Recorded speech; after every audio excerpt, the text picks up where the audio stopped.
से स्टार्ट करने के लिए विनम्र अनुरोध करती हूँ। बोलो श्री प्राणनाथ प्यारे की जय। प्रणाम जी।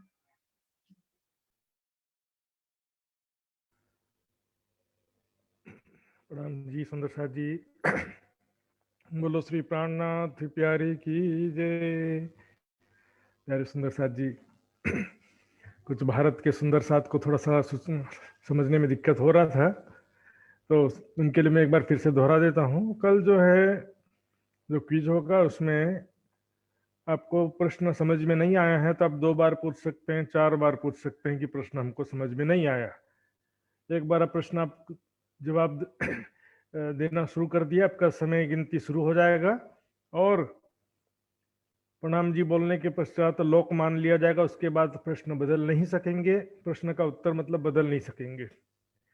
तो ये जो सामान्य नियम था और 2 राउंड होगा, बिल्कुल पहले क्विज के समान होगा। पहले राउंड में सरल प्रश्न 1 मिनट 10 नंबर, दूसरे राउंड में कठिन प्रश्न 2 मिनट 20 नंबर, और उस सब में डिटेल्स में अपन जब अभी अभ्यास करेंगे क्लास के पश्चात तो और मैं बताऊंगा आपको। सुंदर साथ जी पहले कल का कुछ चौपाइयाँ प्रकरण की जो बची हैं उसको शुरू करेंगे।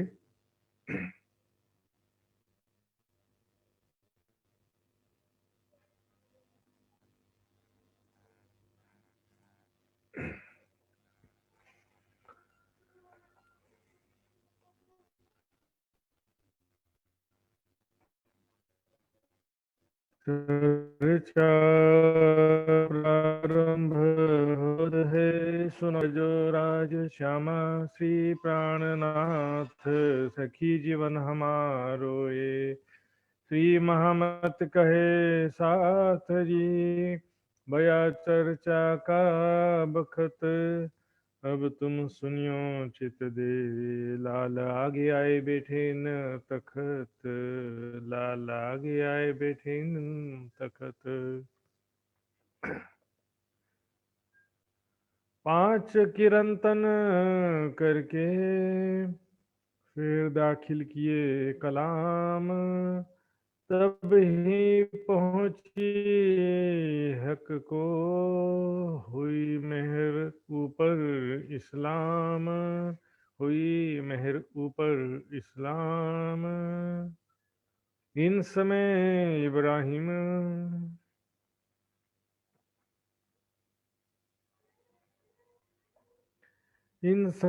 इब्राहिम परबर मक्षराती धाम के धनी। इस प्रकरण में मंदसौर की वितक बता रहे हैं। कल हमने सुना था कि इस प्रकार मंदसौर जाते समय रास्ते में रामपुरा नाम के गांव में राज सिंह के भाई बेरीशाल ने किस प्रकार नियत खराब किया, लूटने का इरादा किया, और बाद में पूरनमल चारण की माता जी ने कैसे हिम्मत करके, सुंदर साथ जी हिम्मत सबसे बड़ी चीज है। हिम्मत साहस नहीं है तो आपका हथियार भी किसी काम का नहीं होता है। तलवार है बंदूक है लेकिन हिम्मत नहीं है तो क्या करेंगे। एक बुढ़िया औरत के हाथों शर्मिंदा होकर के वापस जाना पड़ा बेरीशाल को, हमने सुना था। उसके बाद जब मंदसौर में आए, हरि प्रसाद जी के घर पे ठहरे थे, वहां पर बहुत सारे मुस्लिम भाई सैनिक के आने लगे चर्चा सुनने के लिए। सनंद की वाणी सुन करके और विनायक मोहम्मद का सनंद सुन करके हमने देखा दौलत खान पठान ऐसी स्थिति हो गई, बस वही बोलने लगे अव्वल मोहम्मद आखिर मोहम्मद तू ही मोहम्मद मोहम्मद ही मोहम्मद। जब खेल रसूल हुक्मे हुआ बीच ले आए रसूल फरमान आखिर भी रसूल आए के भी दही जहान। आखिरत में भी मोहम्मद, कोई दूसरा नहीं है, वही शक्ति। अब इस प्रकार वहां पर फिर विरह का प्रकरण किस प्रकार उदयपुर के सुंदर साथ की दुखद स्थिति जानकर के अवतरित होती है। यहाँ पर हमने देखा महामती जी को ही मोहम्मद कहा गया है। राज्य ने राज्य के चरणों में पुकार नहीं किया, या प्राणनाथ जी ने राज्य के चरणों में पुकार किया, ऐसा भी नहीं है। महामती ने इंद्रावती की आत्म जो है राज्य के चरणों में पुकार करती है। मोहम्मद या मोहम्मद शब्द जो है सिर्फ आत्मा का भी नाम नहीं है, लेकिन राज्य के आवेश से युक्त आत्मा का नाम होता है। साहेब के हुक्म वाणी गावत है मोहम्मद, साहेब के हुक्म से ये वाणी जो है महामती जी गायन कर रही हैं। तो महामती जी इंद्रावती की शोभा का नाम है। इन समय इब्राहिम करने आया दीदार। अब वहां पर मंदसौर में जो जागनी का प्रकरण प्रसंग चल रहा था वो आगे बढ़ता है। इसी क्रम में इब्राहिम नाम का एक मौलवी था। काजी और मौलवी में भी अंतर होता है सुंदर शादी। काजी उसको बोलते हैं जिसको न्याय करने का अधिकार होता है। जो सामाजिक झगड़े, सामाजिक मतभेद, तलाक, शादी, ये सब चीजें होती है ना, काजी यानी न्याय करने वाला है। लेकिन इनको बुद्धिहीन कहाँ से न्याय करेंगे। इब्राहिम जो है वो भी दर्शन करने आया। उनको भी पता चला कि भी एक विद्वान है, हिंदू बैरागी हैं, लेकिन कुरान के बहुत ही अच्छी चर्चा करते हैं, उनको पता चला। वो भी दर्शन करने आ गए। सोहबते राजी भया, फिर आया दूसरी बार। एक बार चर्चा सुना, बहुत ही अच्छा लगा उसको। हाँ बिल्कुल सही बात है, ये लोग कोई इस्लाम विरोधी नहीं है, मोहम्मद साहब कुरान के प्रति अच्छी भावना रखते हैं और अच्छी बात कहते हैं। ठीक है, अर्थघटन थोड़ा अपने तरीके से करते हैं। इस प्रकार दूसरी बार फिर से आया चर्चा सुनने के लिए। तब लाल की सोबत से बातें हुई इस ठाम। तब लाल दास जी इब्राहिम से बातचीत करते हैं, कैसे मौलाना साहब मजामा छे, सब बधु सारू छे, संजय हुनून से अपने अपनी अपनी भाषा में बात करते हैं सब। बोले कि एक हमारे काम कर दो मौलाना साहब, एक किस्सा कुरान का करो, हमारा काम जरा हमारे काम कर दो यार। एक बस एक छोटा सा काम है, आप तो इतने बड़े आलिम फाजिल हो, अरबी फारसी सब जानते हो, तो कुरान के एक सूरह एक प्रकरण का बस अर्थ कर दो हमको, हमारे लिए इतना थोड़ा कष्ट उठा दो। बोले तो कौन सी बड़ी बात है, जो बोलते जाऊंगा तुम लिखते जाना। तो उसने एक प्रकरण, कोई छोटा सा प्रकरण लेकर के उसका अर्थ तुरंत कर दिया। तब उन्होंने उतराया सूरत, एक कुरान की एक सूरत का अर्थ हिंदी में लिखवाया। जिनमें केती का आयतें श्री जी सुनी कान, उसमें से कुछ आयतों का अर्थ श्री प्राणनाथ जी ने भी सुना। सुनते ही सुख उपजिया, या हमें बात हमारी सब। तो प्राणनाथ जी महामती जी के हृदय में, उनके अंदर इंद्रावती की जो आता है उनको बहुत ही आनंद होता है। प्राणनाथ जी कहते हैं इसमें सारी हमारी ही बातें हैं, या में बात हमारी सब। सुंदर जी कुरान में कोई पहला या दूसरा प्रकरण या लास्ट का प्रकरण या बीच का प्रकरण कहीं भी पढ़ेंगे, दो चार हो सकता है कि आपको बात संसारिक लग जाए, कोई दो चार बातें, लेकिन हमारी बातें भी निश्चित रूप से मिलेगी वहां पे। क्योंकि एक कोने, एक तरफ से शरीयत और हकीकत के हरफ नहीं, ये दोनों मिक्स हैं। थोड़ा शरीयत आ जाता, थोड़ा हकीकत के हरफ 30,000 जो आ जाते हैं संकेतों में जो लिखा है। दूध और पानी का मिक्सिंग इसी को बोलते हैं। दूध और पानी दोनों मिला हुआ, अर्थात माया की बातें भी मिली हैं, ब्रह्म की बातें भी मिली हैं, शरीयत की बातें भी मिली हैं, हकीकत की भी बातें उसमें मिली हुई हैं। इसमें हमारी सारी बातें लिखी है। सुंदर साहब जी हमने देखा है, इससे पहले भी कई प्रसंग आ चुका, तफसीर हुसैनी के समय में भी यही बात कहा, और जब काजी मौलवी के पास गए थे तो वहां पर भी यही बात लालदास जी आदि ने कहा था। तो सुंदर साहब जी इसमें हमारी बात है निश्चित रूप से, लेकिन उस समय हिंदी भाषा में कुरान उपलब्ध नहीं था, और आज हिंदी भाषा में उपलब्ध भी है। तो अलग अलग जगह की बहुत सारी विभिन्न टीकाएं हैं, तो उसमें कई प्रकार का मतभेद भी है, अर्थ में भिन्नताएं हैं। कोई कहता है कि इनका अर्थ गलत है, कोई कहता है इनका अर्थ गलत है। तो आज भी अपने को तारतम ज्ञान की रोशनी में, इल्मे लद्दुन्नी के प्रकाश में जब हम उसको पढ़ेंगे तब हमको बहुत अच्छा लगेगा, आनंद आएगा। जो उतरावे तुमको तो बड़ा होवे काम, बड़ा काम होवे। अब तो लालदास जी को प्राणनाथ जी कहते हैं कि लालदास जी, इब्राहिम यदि हमारा और भी काम करे, अर्थात और भी सूरह, आयत और सिपारों का अर्थ करता है, तो ये बहुत बड़ा काम हो जाएगा। उनको प्रयास करो, और पैसा मांगता तो पैसा भी दे दो, लेकिन यदि वो काम करने को तैयार है तो फिर उनको बोलो।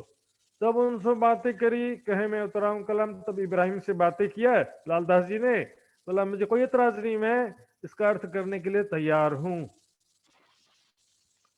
कुछ लोभ दिखाया राजीवाई सठाम, कुछ लोभ भी, लालच भी दिखाया कि आप तो पैसा भी देंगे, फ्री में नहीं करवाएंगे। तो बोला ठीक है, मैं करने के लिए तैयार हूँ, पैसा भी मिलेगा, और मतलब इतना बड़ा विद्वान हूं तो भाई पैसे की भी तो आवश्यकता होती है। काजी मौलवी लोग क्या देखिए, उर्दू फारसी सीख करके बहुत सारे टीचर बन गए हैं, आज बहुत सारा काम कर रहे हैं। तो ये सब क्या है कि एक प्रोफेशन के रूप में भी होता है। संस्कृत सीख करके भी संस्कृत के भी टीचर बन जाते हैं, और दूसरा कोई काम करते हैं, उसके बदले में उनको मेहनत के पैसे प्राप्त भी होते हैं।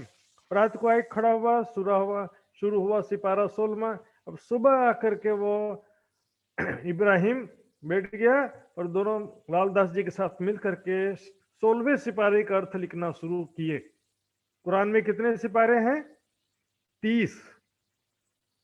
और सूरह जो है वो बताया था मैंने, शुरू का पहला सिपारा जो है अलिफ लाम मीम मिला करके देखेंगे तो सूरह में 114 सूरह होते हैं कुल मिला करके। 2 जुज उतराए दिए हाथ में, बड़ी रात को हुई तमा, इस प्रकार 2 जुज 2 सिपारे का अर्थ प्राणनाथ जी को करके दे दिया। तो बहुत ही इसमें आनंदित होते हैं प्राणनाथ जी, बहुत ही बड़ी रात को ही तमा, और भी इच्छा हुई कि वह इसमें तो इतना आनंद आ रहा, और ज्यादा करवाओ, और भी अच्छे से करवाओ। सुंदर सा जी देखिए, सिपारा, सूरह और ये जुज, ये सब क्या चीजें मैं आपको दिखाने के लिए आज स्पेशली ये मैंने स्क्रीनशॉट लाया। देखिए ये देखिए, ये है पारा। पारा को ही सिपारा बोलते हैं, जुज भी इसी को बोलते हैं, ये पारा का नाम होता है। और ये है पहले पारे के अंदर सूरह फातिहा की पहली आयत, यानी पहले सूरह की पहली आयत से लेकर दूसरे सूरह की 141 आयत तक है। दूसरे पारा में दूसरे सूरह के 142 आयत से लेकर दूसरे ही सूरह की 252 आयत तक। एक्चुअल में बात क्या है कि शुरू के सिपारे बड़े बड़े हैं और बाद के हम देखेंगे ये है पूरे 30 सिपारे। तो बाद के जो हैं सिपारे, आयतों की संख्या सभी सिपारों में बराबर रहती है, लेकिन सूरह की संख्या लास्ट में ज्यादा इसलिए हो जाती है क्योंकि लास्ट के सूरज छोटे छोटे 4-4, 5-5 आयतों वाले। तो सबसे अंतिम जो सिपारा है यम्मा सालुन, इसमें 36 सूरह है।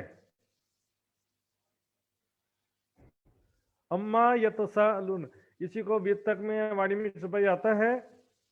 इसके बारे में 30वां आम सिपारा करके भी वर्णन आया सुंदर सा जी। तो यहाँ पर हम देखेंगे इसमें से 16वां सिपारा जो है, ये देखिए ये 16 पारा है, यहां से जो है इसका अर्थ करना शुरू किया। देखेंगे इसके बाद कौन कौन सा सूरह करते हैं। इत एक मंजिल भाई बड़ी खुशहाली दिल, इस प्रकार से एक बैठक हो गई। एक मंजिल यानी एक टारगेट, पहला लक्ष्य पूरा हो गया, कितना आयत करना था वो हो गया। बीतक अपनी बात के होते दिल निर्मल, अपनी ही बातें कुरान से, वेदों में या भागवत में जहां से मिलती है सुंदर सा डिफरेंस है, फिर भी वेद सृष्टि के प्राचीन स्टार्टिंग में आए, प्रारंभ में आए थे। वेदों में ब्रह्म सृष्टि की राज्य की उतनी बातें नहीं है जितनी बातें कुरान में है या बाइबल में भी है। वेदों में उतनी बातें राज्य, परम धाम या मोमिनों के विषय, ब्रह्म सृष्टियों के विषय में वेदों में नहीं है उतनी बातें, बल्कि वेदों से ज्यादा तो भागवत में मिल जाती है। इसलिए सुंदर साहब जी किरंतन ग्रंथ की छुपाई आती है, कलाम अल्लाह न्यारा सबन से।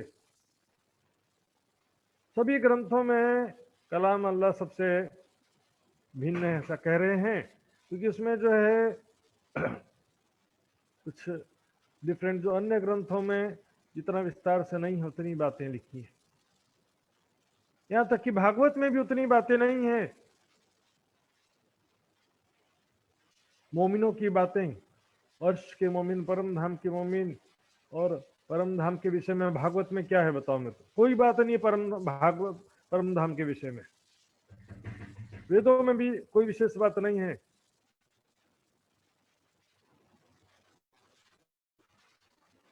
बीतक अपनी बात के हो तो दिल निर्मल, अपनी बीतक पढ़ के हृदय निर्मल होता है।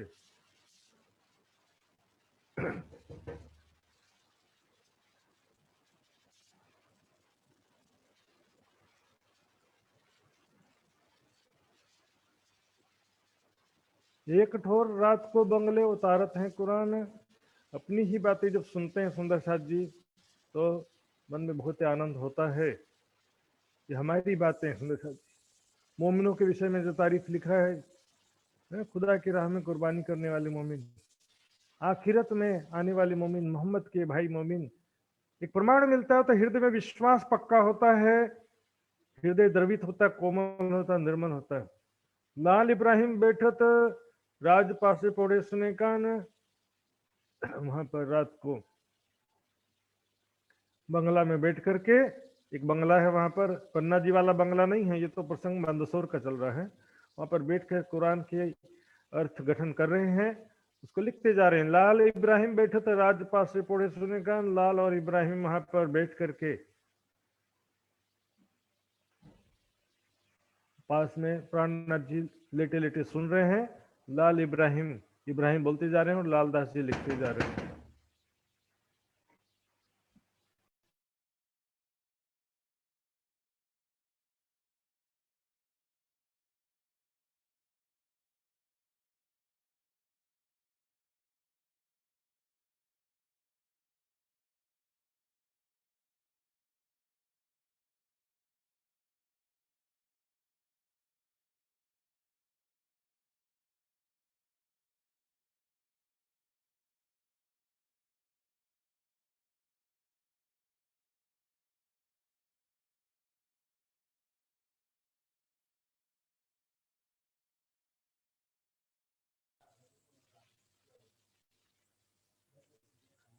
क्षमा चाहूंगा सुंदर साथ जी, थोड़ा सा डिस्टर्बेंस। कुछ सुंदर साथ जो है आश्रम में आए थे तो दरवाजा ठोक रहे थे, अब क्या करें।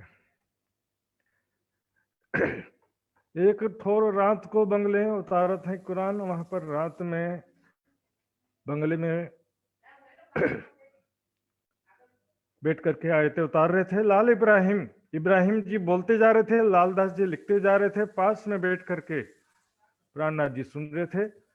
उतरावते एक सुकन पढ़ा इब्राहिम ने। अब लिखते लिखते बोलते बोलते अचानक से इब्राहिम रुक गया और क्या बोलने लगता है, ये तो कोई राफजी कलम मारी इन्होंने, अर्थात ये किसी ने गलती से, राफजी किसे कहते हैं, शिया लोगों को, सुन्नी लोग शिया लोग को व्यंग के रूप में राफजी कह देते हैं।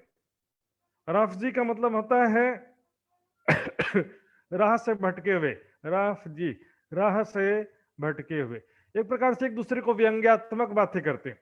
उसी तरह से शिया लोग भी सुन्नी को क्या कह देते हैं, खारिजी, यानी कि इसको खारिज कर दिया खुदा ने। दोनों का जो सिद्धांत देखिए है, दोनों ही मुसलमान, लेकिन दोनों का नमाज पढ़ने में थोड़ा सा भिन्नता है, इमामों में भिन्नता है, सिद्धांतिक भी कई बातों में भिन्नता रहता है उनका।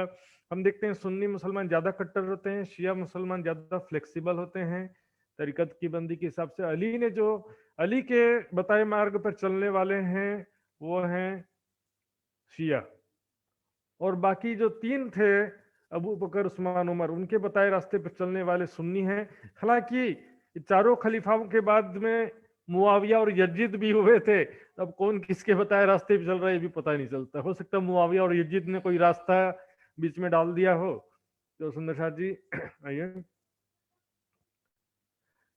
तब श्री जी कहिए फिर के पड़ोसकन। प्राणनाथ जी कहते हैं, तो अरे क्या लिखा है, रफ जी ने लिखा है कि विद्वान ने लिखा, वो बाद में देखा जाएगा, पर लिखा क्या है ये तो बताओ।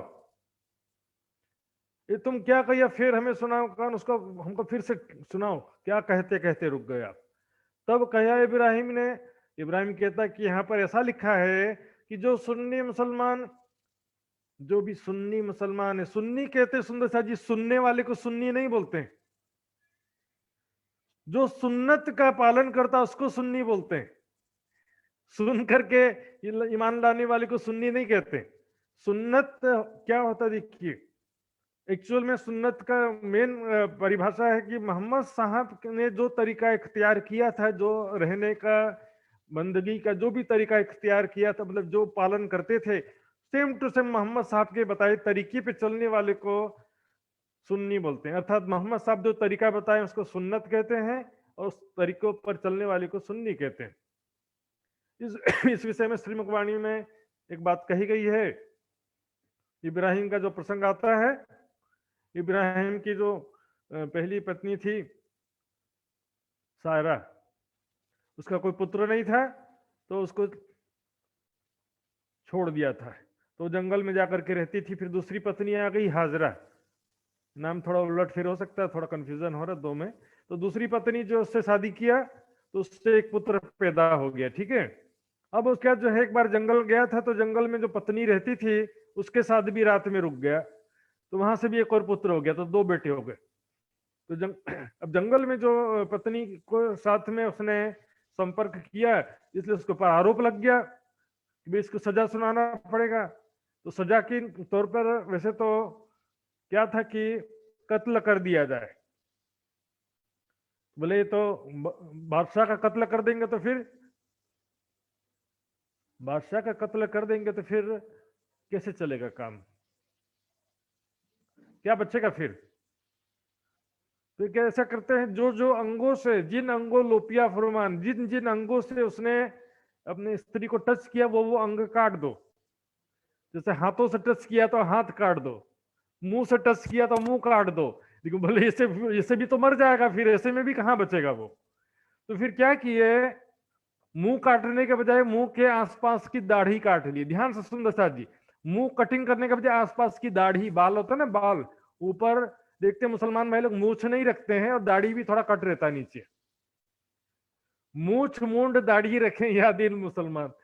फिर किसी हाथ काटने के बजाय कुर्ता जो होता है ना, कुर्ता थोड़ा सा कट कर दिया, ठीक है, कुर्ता थोड़ा छोटा रहता, कलाई से नीचे रहता उनका।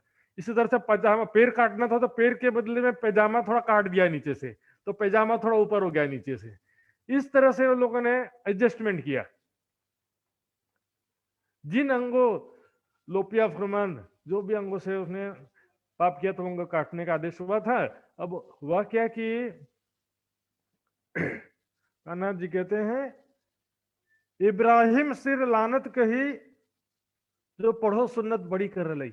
इब्राहिम के सिर पर लानत लिखा था, सजा लिखा था, उसको विद्वानों ने सुन्नत बना करके बड़ा महत्व दे दिया, कहते हैं प्राणनाथ जी। इब्राहिम सिर लानत कही, पढ़ो सुन्नत बड़ी कर ले। या सुन्नी का अर्थ मैंने समझाया सुन्नत जी को, अभी तक ये प्रसंग छूता रह गया था। मोहम्मद की उम्मत की अर्जी ना पहुंचे, कहां कह रहे, मोहम्मद की उम्मत की अर्जी खुदा तक कभी ना पहुंचेगी। खुदा उनकी अर्जी कभी नहीं सुनेगा, उनकी प्रार्थना का ना सुनेगा ना पालन करेगा। इसलिए वो कह रहे थे ऐसे कैसे संभव है। इब्राहिम यही कह रहा था कि हाउ इज इट पॉसिबल, हम सारे सुन्नी मुसलमान, हम तो खास हैं। सुन्नी का मतलब ही होता है जो मोहम्मद के बताए तरीके पे चलता है।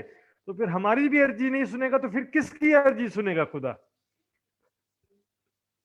कोई पहुंच न सके मरातबा मोमिन। प्राणनाथ जी कहते हैं ब्रह्म सृष्टि की महिमा को कोई नहीं पहुंच सकता। चिंता है, ब्रह्म सृष्टि की महिमा यहाँ पर कम नहीं होती है, बल्कि बात क्या है कि अज्ञानता की स्थिति में संसारिक कामनाओं की जो प्रार्थना करेंगे तो राज्य सुनने वाले नहीं है। वाणी में भी चुपाई कल ही बताया था मैंने, हंसिए रोइए पढ़िए पछताइए पर छूटे नहीं जे लागी लार कतार। चाहे हंसो रो कुछ भी करो, ये माया का फेरा छूटता नहीं है। माया का झमेला जो विकार भी नहीं छूटते हैं। और सुंदर सा जी देखिए, 2 चीजें हैं। एक तो मैं प्रार्थना करता हूं कि मेरा दुख दूर हो जाए, एक मैं प्रार्थना करता हूं कि दूसरों का दुख दूर हो जाए। एक मैं प्रार्थना करता हूं कि मुझे सुख मिल जाए, एक मैं प्रार्थना करता हूं कि दूसरों को भी सुख मनोकामना पूर्ण हो जाए, लौकिक मनोकामनाएं। ये देखिए, इसमें से जो मुझे सुख मिले ये भी वे गलत बात है। राज्य से सुख मांगना तो बिल्कुल अज्ञानता की बात है। दुख दूर हो जाए ऐसी प्रार्थना करते हो तो ये एक बार जायज हो सकता है किसी तरीके से, लेकिन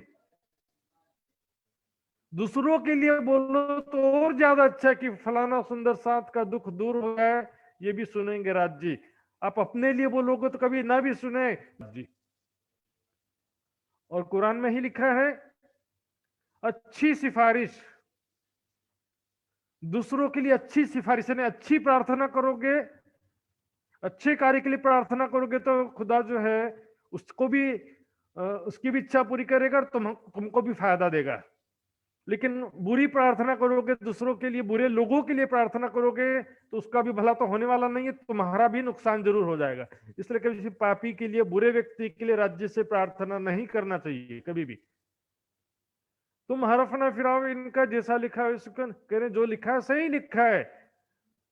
ब्रह्म सृष्टि की जो जायज इच्छाएं हैं, देखिए राज्य बाइबल में भी लिखा है कि परमेश्वर तुम्हारे बोलने से पहले ही जानता है कि तुम्हें क्या चाहिए। तुमको तो मालूम भी नहीं कि कौन सी दुख आने वाली, कौन सी मुसीबत आने वाली है, राज्य पहले से प्रोटेक्शन करते हैं। बड़ा पहाड़ जैसे दुख के बदले में छोटा सा दुख आता है तो भी हम बोलते हैं राज जी ने दुख दे दिया। तो बड़ा पहाड़ वाला दुख आता तो क्या होता सुंदर साथ जी, देखने की दृष्टि अलग अलग है। 1000 रुपए का नुकसान हो गया, सोचो कि 10,000 का नुकसान होने वाला था, सिर्फ 1000 में निपट गया। पैर में चोट लग गया, समझो कि कोई बड़ा दुर्घटना होने वाला था, थोड़ा सा चोट में निपटा दिया राज जी ने। नजरिया देखो, बिना मांगे देखते हैं तो बोलने की जरूरत ही नहीं है, फिर भी हम अज्ञानता की स्थिति में लौकिक इच्छाएं करते हैं तो कभी भी पूरी नहीं होती हैं, क्योंकि राज जी ने जो दिल में ले रखा वही होता है। और राज जी हमसे बेहतर जानते हैं कि हमारा भला किसमें है, राज जी ज्यादा अच्छा जानते हैं। और वही सुकून को समझना ही तुम उस वचनों को ठीक तरह से समझते नहीं हो कि वो बातें गलत नहीं लिखी है, लेकिन समझने का फेर है। कोई क्या जाने उन क्या लिखा सो समझत नहीं हम, कोई क्या जाने, तुमको क्या मालूम कि उसने क्या लिखा, किस भावना से किसने लिखा है। वाणी में भी ऐसा ही होता है सुंदर सर, किस भावना से लिखा है उसको समझना पड़ता है। जो हमारे ऊपर वही बातें घटित होती तब हमको चुपाई की बातें समझ में आती हैं। हमारा जीवन में भी वही घटना घटेगी जो जयराम भाई कंसारा के साथ घटी है। तो जयराम भाई कंसारा को जो बात कही जा रही है वो लगेगा कि हमको कही जा रही है, हमारी भी तक है सुंदर साथ जी। लगता है कि चबूतरा तहां पढ़ने बैठे श्रीराज, और वहां पर जब प्राणनाथ जी चबूतरा में बैठ करके जो वितक जो टीका लिख रखा था, कुरान का टीका लिख दिया था, उसको बैठ के पढ़ने लगे। वितक देख राजी हुए और देख करके बहुत प्रसन्न हुए कि इसमें तो सारी हमारी ही बातें लिखी हैं। भाई पूरन मनोरथ का तो बड़े तो बहुत सारे प्रमाण हो गए, इससे तो हमको जागनी कार्य करने में बहुत ही आसानी होगी। अब अपनी बात के सवित भय कारज, जिस प्रकार अपने सत्य ज्ञान को सिद्ध करने के लिए पर्याप्त प्रमाण प्राप्त हो चुके हैं, अब तुम्हें करना कुछ ना पड़े, रही ना कोई गरज। अब कोई भी अन्य प्रमाण ना हो तो भी चलेगा, अन्य प्रमाण हो तो भी अच्छी बात है, लेकिन कोई इतने प्रमाण आ गए ये भी बहुत हो गया। और आगे और प्रमाण मिले, पूरे भरे हुए सुंदर साथ जी प्रमाण। हालांकि आज हम देखेंगे तो कुरान की टीकाएं उस समय और अभी टीकाकर्ता भी बदल गया, टीका भी जो है अपने अपने हिसाब से, व्याख्या करने वालों के हिसाब से व्याख्या भी थोड़ा सा चेंज हो जाता है।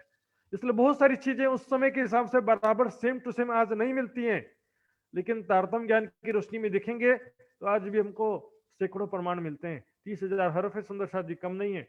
अब ये सब साथ को लिखो खुशखबर, अब ये सब सुंदर साथ जी को आप खुशखबरी लिखो,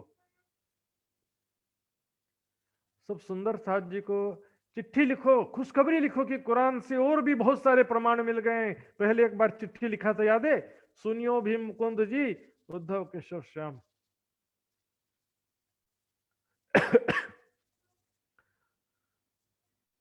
अब क्या और ज्यादा प्रमाण मिल गया।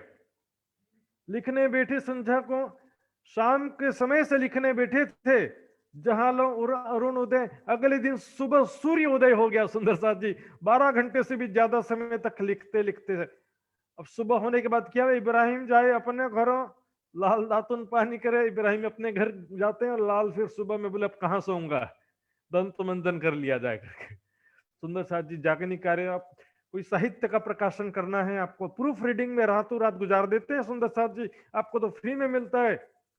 महामती जी की बड़ी वृत्ति इतना दुर्लभ ग्रंथ था सुंदर साथ जी, मैंने बताया आपको। पीडीएफ फाइल से कभी कोई स्टडी नहीं कर पाता, पीडीएफ फाइल केवल इमरजेंसी के लिए, कोई खास प्रकरण देखने के लिए होता है। किताब सुंदर साथ जी इतने मुश्किल से कोई भी किताब छपता है, किताब में जो ज्ञान है उसकी कोई कीमत नहीं होती है। प्राणनाथ जी सीरियल में सुंदर साथ जी परम धाम दर्शन सीडी बनाते समय हमने बॉम्बे में ऐसे रात रात भर जाके काम करते थे। रतनपुरी की जब टीका हुई वहां पर भी रात रात जाकर सुंदर साथी ने सब काम किया है। यूं करते उतरे सिपारे जो 4, इस प्रकार रात भर जब काम किया तो 4 सिपारे अवतरित टीका हो गए। 4 सिपारों का टीका यहाँ पर लिख दिया गया। कौन कौन से सिपारे थे, 16वां सिपारा, 17वां सिपारा, 18 सिपारा और 19वां सिपारा। ताको करने लगे विचार, उसका प्राणनाथ जी पढ़ करके चिंतन करने लगते हैं। फिर सिपारा 30वां जाके 36वीं सूरत, 30वां सिपारा जो है यम्मा लून, जो बताया था मैंने, फिर से देखिए, ये देखिए 30वां सिपारा है अम्मा यत्सा अलून। यहां पर जो है 36 सूरा आता है इसके अंतर्गत। तो 36 सूरत में से भी जब सबसे अंतिम सूरत है सो लिया उतार के, वो उतरवा लिया, फिर लगे अलिफ लाम मीम से। तो पहला जो सिपारा या कुरान का शुरुआत ही होता है अलिफ लाम मीम से। ये देखिए अलिफ लाम मीम, ये टाइटल है, सिपारे का टाइटल होता है। ये पहले सिपारे का टाइटल है अलिफ लाम मीम। अलिफ कहिया मोहम्मद को, रूह अल्लाह ईसा लाम मीम मेहदी पाक से, तीनों एक कहे अल्लाह का। इसका अर्थ नहीं मालूम बोलेंगे, इसका अर्थ खुदा ही जानता बोलेंगे, वो तो स्पष्ट बोल देते हैं, लेकिन भी अब खुदा खुदा करके बोलेगा तो भी मानने वाले नहीं। सो लिया उतार के फिर लगे अलिफ लाम मीम से। फिर वो अंतिम जो सूरत था उसका टीका करने के पश्चात फिर प्रथम सिपारा से शुरू किया, फिर दूसरा तीसरा लगे चौथा उतारन, दूसरा तीसरा चौथा सिपारा उतारवाने लगे। पांचवा शुरू हुआ, उतार चले मोमिन। उसके पश्चात जब पांचवा सिपारा उतार लिया, लालदास जी ने लिख लिया, तब इब्राहिम के दिल में आए बैठा दज्जाल, तब इब्राहिम के दिल में दज्जाल आ गया। ले तफसीर छीन के तो मन को करो खुशहाल, उनके तफसीर यानी कि व्याख्या जो टीका करवाया है, व्याख्या करवाया है, सताना जाता कि हिंदुओं को मैं क्यों करा रहा हूं, इन हिंदुओं को मैं कुरान की टीका करा के दे रहा हूं, ये तो बहुत ही गलत हो गया। ये सब तो आयतों का अपनी तरह से दूसरा अर्थ कर रहे हैं, मैं अपने दुश्मनों को अपनी टीका करवा रहा हूं, ऐसा मन में भावना आ गया। क्योंकि काजी मौलवियों की टीका से तो डिफरेंस रहेगा ही रहेगा। यहाँ पे तो प्राणनाथ जी जो बीच बीच में व्याख्या करके समझाते थे, वो थोड़ा डिफरेंस तो रहता ही था, उसका अर्थ तो इब्राहिम बता देता था, लेकिन उसका बातिनी अर्थ जो है प्राणनाथ जी बताते थे। तो उसके मन में ऐसी भावना आ गई कि ये लोग तो गलत उल्टा अर्थ कर रहे हैं, सब मन में दज्जाल आ गया। तो कहता कि ये टीका मैंने करवा दिया है, बहुत बड़ी गलती किया है, अब मैं अपनी गलती को कैसे सुधारूं। तो बोलिए कि इनका जो टीका इसने लिखा है लालदास ने, इसको वापस छीन करके मैं ले लेता हूं, इस प्रकार मेरे मन को शांति मिलेगी। तब लगा खसखसा करने, बीच बिठावे शाहिद, इस प्रकार झगड़ा शुरू करने दिए। टीका लालदास, ये सारा जो टीका मैंने लिखवाया सब मुझे वापस कर दो। तुम सब हिंदू हो, तुमको किससे परमिशन लिया, किस काजी मौलवी से अनुमति लिया आपने, कौन है शाहिद, यानी साक्षी गवाह कौन है। इस तरह से हिंदुओं का अधिकार नहीं है कि आप कुरान का टीका लो, कुरान का पठन करो, ये भी अधिकार नहीं है। मोमिन गरीब देखे कि देवे डर सरिया था, तो मोमिनों को सुंदर साथ को कमजोर समझ करके, अल्पमत संख्या में कम देख करके, और संसारिक शक्ति से रहित परदेशी जान करके, कमजोर जान करके शरीयत का डर दिखाने लगा कि मैं भी जाकर के सब काजी मौलवियों को बताऊंगा, मुसलमानों को बता दूंगा कि हिंदू लोग हमारे धर्म के खिलाफ कर रहे हैं, इस तरह से झगड़ा करेंगे सभा करके, आप लोगों को फिर मारेंगे, फिर मत बोलना। लालदास जी के सब बोलने लगे, मांगने लगा तफसीर को, मैं ले जाऊंगा अपने घर। इस तरह से तफसीर जो टीका करवाया था इब्राहिम ने वापस मांगने लगा। तब लाले पहचानिया दज्जाल की नजर है, तब लालदास जी समझ गए इसके मन में दज्जाल बैठ गया है। माया आकर किसके, शैतान आकर के इनके अंदर बैठ गई। माया कुछ और नहीं है सुंदर साथ जी, कण कण में जो नींद की शक्ति, सापनिक चेतना शक्ति है, वही माया। अच्छे विचार आते हैं तो उसको ब्रह्म सत्ता से हो रहा बोलते हैं, या राज्य से हो रहा बोल देते हैं। अब जो भुलाते हैं, भुलाती है वो माया की शक्ति, वही सापनिक चेतना शक्ति भुलाती है, तो उसको दज्जाल कह देते हैं, माया कह देते हैं। शक्ति तो दो नहीं, एक ही है। अच्छे कार्य हो चाहे बुरे कार्य हो, सब राज्य के हुक्म से ही हो रहा है, राज्य के हुक्म के बिना नहीं होता। लेकिन यहाँ पर जैसे अजाजिल का आता है ना, अजीज अजाजिल भूलिया नहीं पर हुक्म भुलाया ताए, ओ तो ले हुक्म सिर पर खड़ा है एक पाए। इस तरह से यहाँ पर भी इब्राहिम के मन में शैतान यानी कि माया की शक्ति आ गई, फितवा उठाने को करता है काम, शैतान का काम ही है मन में आकर के उसके अंदर बुरे विचार उत्पन्न करना, और उसको सत्य मार्ग से भ्रमित तो करता ही है, सत्य मार्ग में बाधा डालना, सच्चे मोमिनों का विरोध करवाना, ऐसा काम है। मैं तफसीर इनको क्यों दूं, इस प्रकार कहता है कि इसको तफसीर की लालदास जी कहते हैं, इसको मैं क्यों दूं। इब्राहिम को मैं तफसीर यानी कि जो कुरान की टीका लिखवाया है उसको मैं नहीं दूंगा, किसी भी हालत में नहीं दूंगा। बोले इब्राहिम तुमको और टीका नहीं करवाना तो आप जा सकते हो, लेकिन जो कर दिया है वो मैं वापस नहीं दूंगा। ए फिरादीन इस्लाम, ये जो सत्य मार्ग से भटक गया है इब्राहिम, तब श्री जी जानिया उनके मन की बात। प्राणनाथ जी भी समझ गए उसके मन की सारी बातें। इब्राहिम के मन में कैसे शैतान प्रवेश कर गया है, मायावी बुद्धि प्रवेश कर गई है। तब जवाब चोखा दिया, प्राणनाथ जी ने स्पष्ट जवाब दे दिया कि तुमको किसी भी हालत में टीका वापस नहीं किया जाएगा। करी तूफान के विख्यात इब्राहिम जाते जाते, तूफान बोलते हैं दंगा फसाद, दंगा फसाद झगड़ा हो जाएगा, हिंदू मुस्लिम की लड़ाई हो जाएगी, ऐसा धमकी देकर के वहां से चला गया। मोमिन दिल ललगीर भय, ये बात सुनी कान, ये बात सुन करके सुंदर साथ सब मन से दुखी हो गए। अब क्या होगा प्राणनाथ जी, तो सही में मुसलमानों को भड़का करके ले आया, झगड़ा मचाएगा तो कैसे करेंगे हम, अब क्या करना है इनसे, भाई नए पहचान, अब क्या करें। इब्राहिम को हमने इतना समझाया, इतनी चर्चा सुना, फिर भी उसको पहचान नहीं हुई और हमको मुस्लिम विरोधी समझ रहा है, हमारी बात को नहीं समझ रहा।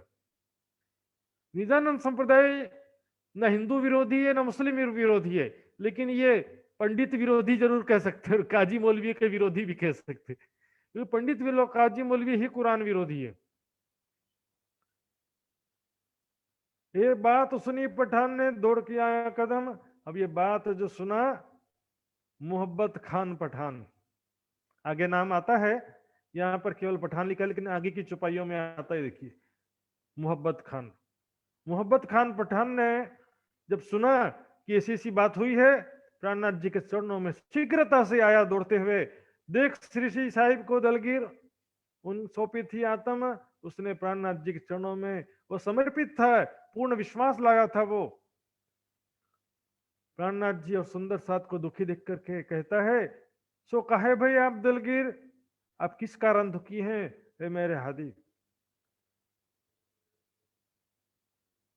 भाई सुंदर साथ जी वो मुसलमान तो मुसलमान के शब्दों में ही कहेगा ना, सदगुरु के बदले में हादी कहेंगे या इमाम मेहदी कहेंगे या तो अल्लाह के रसूल कहेगा।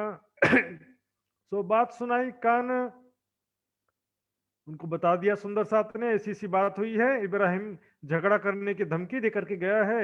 इब्राहिम उठाया फितना, जो गरीब लोग ईमान, हम तो क्या सीधे साधे सुंदर साथ हैं, ना झगड़ा करते हैं ना कुछ, हमारा कोई यहाँ पर रक्षा करने वाला भी नहीं है, हमारे सपोर्टर भी बहुत ज्यादा नहीं है इस शहर में, हम कैसे उनसे निपटेंगे। सुन सुकन मोहब्बत खान बहुत गुस्से, मोहब्बत खान उनके बातें सुन करके बहुत गुस्से होता है। इतनी हिम्मत इब्राहिम की, जो मेरे हादी को दुख दिया। सिर भानो इब्राहिम का मंदसौर के बीच में, मंदसौर के बीच में इब्राहिम का सिर ने टुकड़े टुकड़े नहीं कर दिया तो मैं मोहब्बत खान नहीं, मेरा नाम नहीं, पठान मेरा नाम नहीं।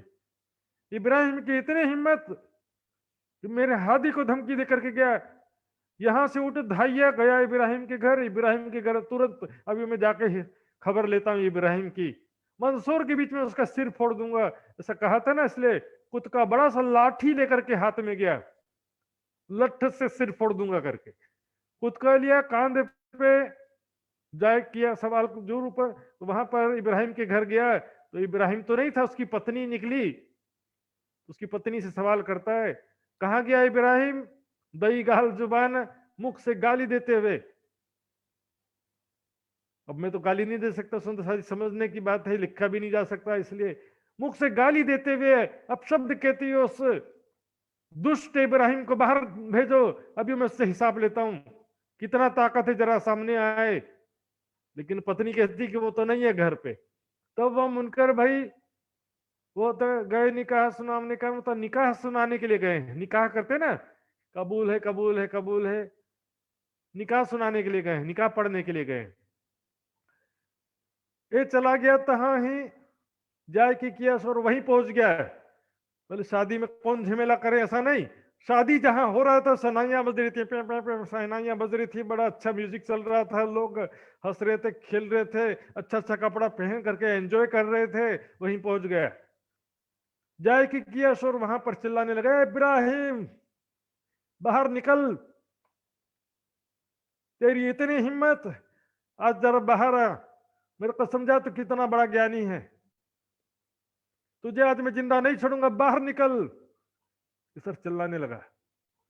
इब्राहिम निकल आया, क्यों ऐसा मुझ पर जोर? इब्राहिम डर के मारे निकाह विकाह पढ़ाना छोड़ करके बाहर निकला और चरणों में गिर गया। क्यों मैं ऐसा मुझ पर जोर, अर्थात मेरे ऊपर इतना क्यों गुस्सा हो रहे हो पठान साहब? मैं ऐसा कौन सा गुनाह किया है? बताते हैं इब्राहिम कहता आगे, मैं तो तुम्हारा गुलाम, करो फरमाया सर, मैं तो आपका गुलाम हूँ पठान साहब, आप जैसा बोलते हो वैसा तो मैं करता ही हूँ, आगे भी करने के लिए तैयार हूँ, मेरे से इतना नाराज क्यों हो? तो बताता है, ते क्यों दुख दिया हादी को, ऐसा झूठ तुझसे होए? तूने हादी को दुख दिया, हादी से अपशब्द कहा, उनको झगड़े की धमकी देकर के आया।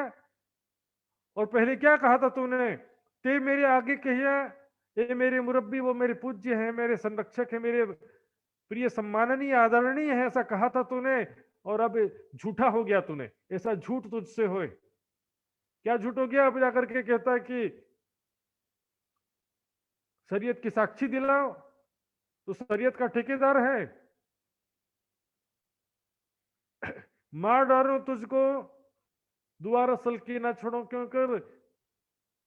मोहब्बत खान कहता है, आज मैं तुझे जिंदा नहीं छोड़ूंगा, मुझे रसूल का कसम है, अल्लाह के रसूल का कसम है मुझे, आज मैं तुझे जिंदा नहीं छोड़ूंगा।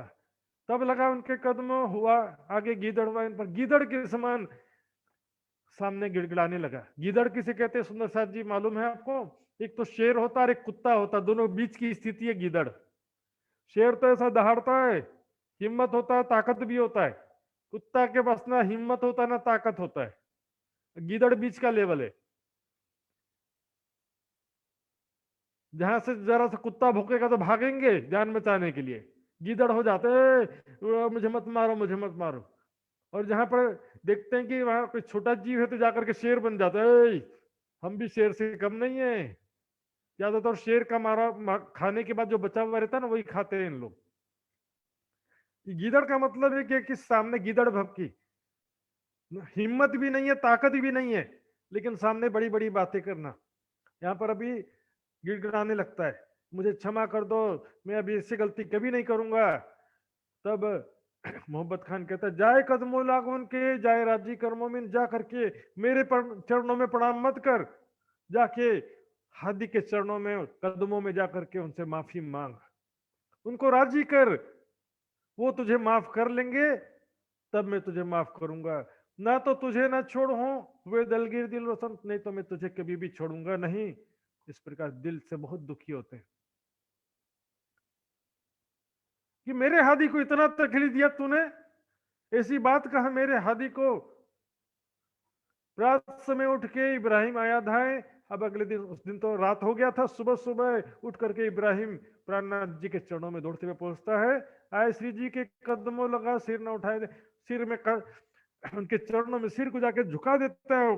प्राणनाथ जी कहते, सिर उठो उठो। इब्राहिम नहीं उठाता, नहीं मैं पहले, मुझे माफ करो तभी सिर उठाऊंगा। अरे उठो तो सही, नहीं पहले माफ करे कि नहीं करे मुझे बताओ।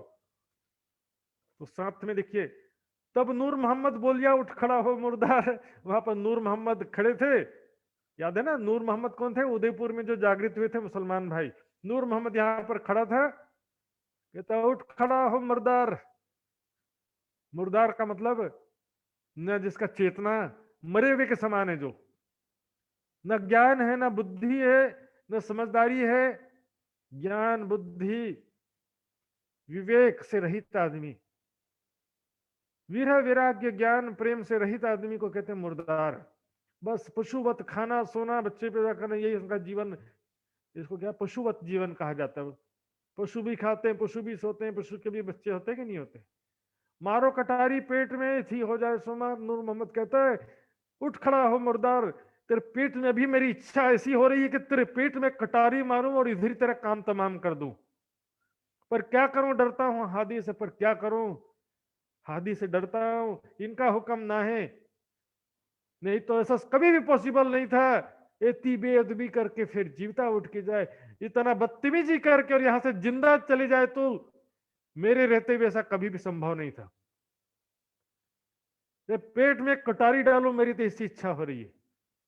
कहिए, मैं तुम्हारा गुलाम, मुझसे हुई भूल। गिड़गिड़ाता है इब्राहिम, ये मुझसे बड़ी गलती हो गई, मैं तो आप सबका दास हूँ, गुलाम हूँ, अब तुम माफ करो, मैं तुमसे किया ना सुलह, प्राणनाथ जी मुझे माफ कर दीजिए। मुझे बिल्कुल समझदारी नहीं आई, मैंने बहुत ही गलत व्यवहार किया आप सबके साथ में। मैं अगर रहे तुम्हारे कदम सो मैं ना छोड़ूंगा, मैं आपके चरणों का पकड़ लिया हूं, कभी भी नहीं छोड़ूंगा, मैं हमेशा आपके चरणों में शीश झुकाऊंगा। सब मोमिनों के कदमों लगा, वाको माफ किया तब, और सब सुंदर साथ के भी पैरों पकड़ करके गिड़गिड़ाने लगा, माफ कर दो, माफ कर दो, माफ कर दो। तब जाकर के सुंदर साथ, ठीक है माफ किया, कोई बात नहीं, जाओ, कंधे मिला करे से। तब उनके भाई ने 5वां सिपारा वो लिखाने लगा हुआ जो पूरा, तो 5वां सिपारा जो चल रहा था उस समय टीका का कार्य, वो पूरा कराया उसके इब्राहिम के भाई ने। इस तरह से पूरा काम किया। इन समय दज्जाल ने शोर किया जो, अब इब्राहिम ने यहाँ तो सामने तो माफी मांग लिया, लेकिन फिर जा करके सैनिकों में जो बड़े अधिकारी थे उनको जाकर के भड़का दिया। पता नहीं कौन ऐसा जादू मंत्र करने वाला चमत्कारी महात्मा हिंदू बैरागी आया है, हमारे भाइयों को भड़का दिया।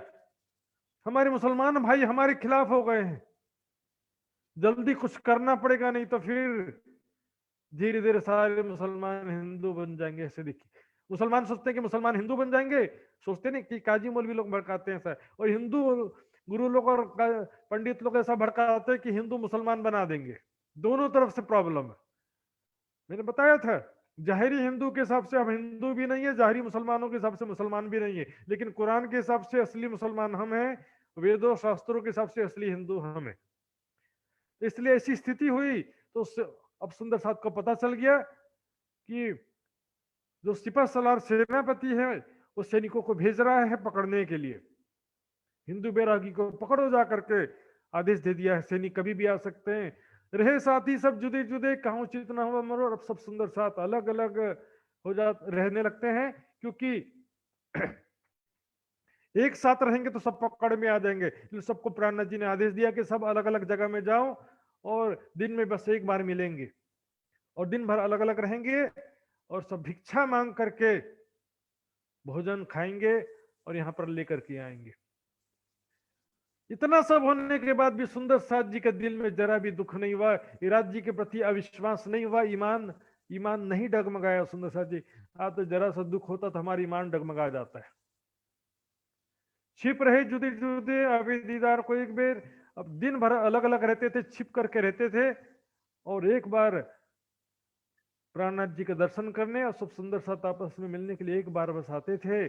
झोरी भर के लिए अभी टुकड़े मांगे, फिर इस प्रकार झोली अपने भर भर के खाद्य सामग्री पका हुआ भोजन सुंदर साथ जी मांगते हैं, क्योंकि कच्चा भोजन मांग करके इकट्ठा भी करना नहीं है और कच्चा भोजन को पकाना का भी समस्या होता है।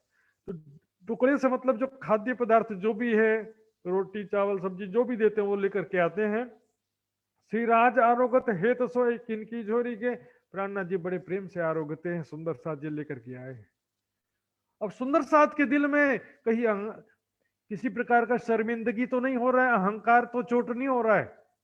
सुंदर साथ जी भीख मांगना, मर जाना आप पसंद करेंगे सुंदर साथ जी? मैं भी अपनी बात कह रहा हूं, हम सब की बात है सुंदर साथ जी। भीख मांगना मर जाने से कठिन लगेगा हमको, मर जाना सरल लगेगा, लेकिन जीते जी मरना है। अपने अहंकार को पूर्णतया समाप्त कर देता भीख मांगने का प्रक्रिया। कई लोग दिखावे के लिए, कई संप्रदाय वाले थोड़े दिनों के लिए, 15 दिन के लिए, 1 महीने के लिए अपने अनुयायियों से भिक्षा मंगवाने का कार्य भी करते हैं आज के समय, ताकि उनके अनुयायियों में अहंकार खत्म हो जाए। लेकिन उनको तो मालूम है 15 दिन के लिए मांग रहे हैं तो कहां से खत्म होगा, वो तो बस दिखावे के लिए हो जाता है। सो बतावत अपने एलिया में, तो सुंदर साथ बताते हैं प्राणनाथ जी मेरी झोली के हैं करके। सूखी सी रोटी किसकी झोली के हैं? बोले मेरी झोली के हैं। प्राणनाथ जी कहते हैं बहुत अच्छा, तारीफ करते हैं प्राणनाथ जी, शाबाश, तुम्हारे मन में जरा भी अहंकार नहीं है, तुम जरा भी दुखी नहीं हो कि मुझे भीख मांगना पड़ रहा है। राजी हुए तीन पर बातें हंस कर बनाए। इस प्रकार प्राणनाथ जी उस पर बहुत प्रसन्न होते हैं, आपस में हंस हंस करके बातें करते हैं सभी सुंदर साथ जी और प्राणनाथ जी। मैं अजमावत तुमको इन मंजिलों पहुंचाए, फिर मैं तुम्हारी परीक्षा ले रहा हूं। मैं अजमावत हूं तुमको दिखाई बलाई इन ठोर, सख्ती फकीरी दौलत रोग दुख भी, और अनेक प्रकार के सख्ती फकीरी दौलत, गरीबी अमीरी बीमारी सब तरीके से राज्य अजमाते सुंदर साथ जी। सगे संबंधियों को दूर करके भी आजमाते हैं। तो सगे संबंधी भी बिछड़ जाए तो इसमें भी आप बिल्कुल भी दुख नहीं करना। सुंदर साथ जी, बिछड़ना है, आज नहीं तो कल बिछड़ना है सबको एक दूसरे से, और बिछड़ जाए लेकिन अंतिम समय तक प्रेम रहे तो भी अच्छा। लेकिन यहाँ तो जीते जी आज जो बहुत प्यारे थे आज बहुत बड़े दुश्मन भी हो जाते हैं, प्यार कम भी हो जाता, हमेशा एक जैसा प्यार नहीं रहता है। बूढ़े होने के बाद में कौन प्यार करता है? जान से प्यारा बच्चे करते थे, लेकिन वही बच्चे प्यार नहीं रहता। फिर पति पत्नी में से एक पहले चले जाता है, एक बाद में जाता ही है। लेकिन राज्य का प्रेम विश्वास कम नहीं होना चाहिए। ये तो सपने का तन है, हमारा असली तन परम धाम में, हमारा एक्चुअल फैमिली, वास्तविक हमारा आत्मिक परिवार परम धाम में है। श्याम श्यामा जी, साथ जी, सुंदर साथ जी तो सापनिक तन में बैठ करके मिले हैं संसार में। मोमिन राजी होए के बाता करे खुश दिल, इस प्रकार सुंदर साथ भी सब प्रसन्न होकर के भिक्षा मांगने से भी कोई दुखी नहीं है। अपन हंस हंस के बातें करते हैं, राज्य की कृपा हुई है बड़ी, क्योंकि दुख में जो राज्य का सुख मिलता है सुंदर साथ जी सुख में नहीं मिलता। दुख में जो दर्द भरी पुकार हृदय से निकलती है, दुख में जो हृदय निर्मल होता है और दुख से जो एकाग्रता होती है सुंदर साथ जी, सुख में कठोर हो जाता है हृदय। ये दिन कब हम पावे ही रहे एक दूसरे हिल मिले से दिन, ऐसा अवसर फिर कब मिलेगा हमको एक दूसरे के साथ में। हम दुख में भी जो हंस रहे हैं, खेल रहे हैं, साथ मिलकर के भिक्षा के भोजन खा रहे हैं, ये ऐसा समय फिर कब मिलेगा? तुम सिर भाना दज्जाल का कुटुंब कबीला आस, आपने प्राणनाथ जी कहते हैं सुंदर साथ जी आपने दज्जाल का यानी कि माया का सिर भान दिया, अर्थात माया के विकारों का, अहंकार का सिर भान दिया, जो सबसे बड़ा विकार का जड़ है। मैं इतना बड़ा ज्ञानी, मैं इतना बड़ा सुंदर साथ, और या तो छोटा सुंदर साथ में भी अहंकार रहता है, भिखारी में भी अहंकार है। भिखारी को भी फेंक करके पैसा दोगे तो नहीं लेने वाला वो, उसके अंदर भी अहंकार बना रहता है। कुटुंब कबीला संसार की अपेक्षाएं आशाओं कामनाओं को छोड़ करके आप प्राणनाथ जी की राह में निकल पड़े हो। संसारिक अपेक्षा भी आपने छोड़ दिया है।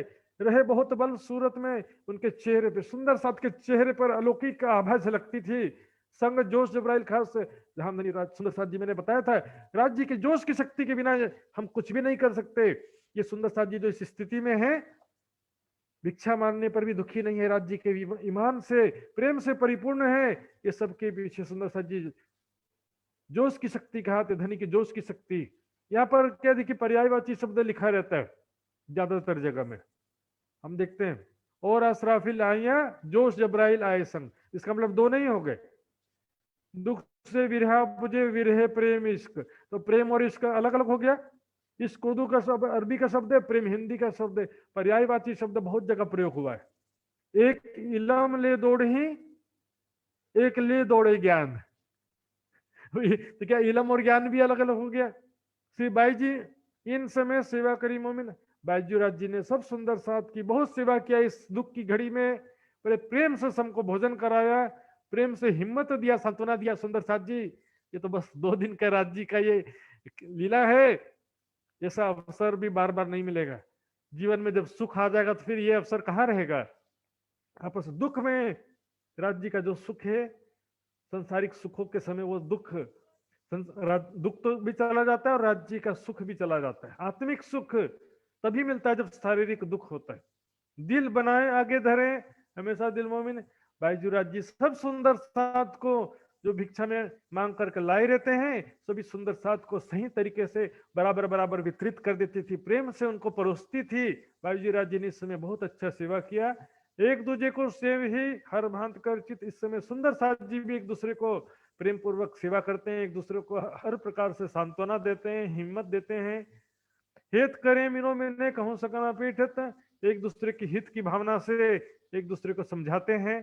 इस प्रकार किसी के मन में कोई संशय नहीं है कि राज्य ने हमको इतना दुख क्यों दे दिया, ऐसी स्थिति क्यों आई, एक कैसा धर्म है जो हमको दुख आ जाता है। ऐसा कोई भी ईमान नहीं डगमगाना चाहिए। सुंदर साथ जी ज्ञान है जिसको, राज्य की पहचान है अपने मूल स्वरूप की, निज घर की पहचान, उसका ईमान संसारिक दुखों से कभी भी डगमगाता नहीं है।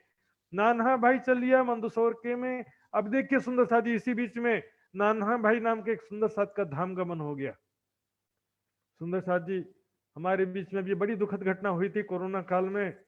आदरणीय सुंदर साथ जी का धाम गमन हुआ था नेपाल में, परिवार जन बहुत दुखी भी हुए थे, उनके सगे संबंधी। और लेकिन सुंदर साथ जी, ये सिर्फ हमारे साथ हुआ है ऐसा नहीं है, विचार करना चाहिए। सिर्फ मेरे साथ हुआ ऐसा नहीं सोचना चाहिए। संसार में इतने लोगों, लाखों लोग मरे हैं, कितने के परिवारजन मरे हैं सुंदर साथ जी। तो वो दुख का अनुभव कराने के लिए जी हमारे बीच में भी तो ले गए। सुंदर साथ जी, दुख की तो बात होती है, लेकिन ये दुख भी कोई ना कोई इसके पीछे राज्य के दिल का सुख छिपा रहता है।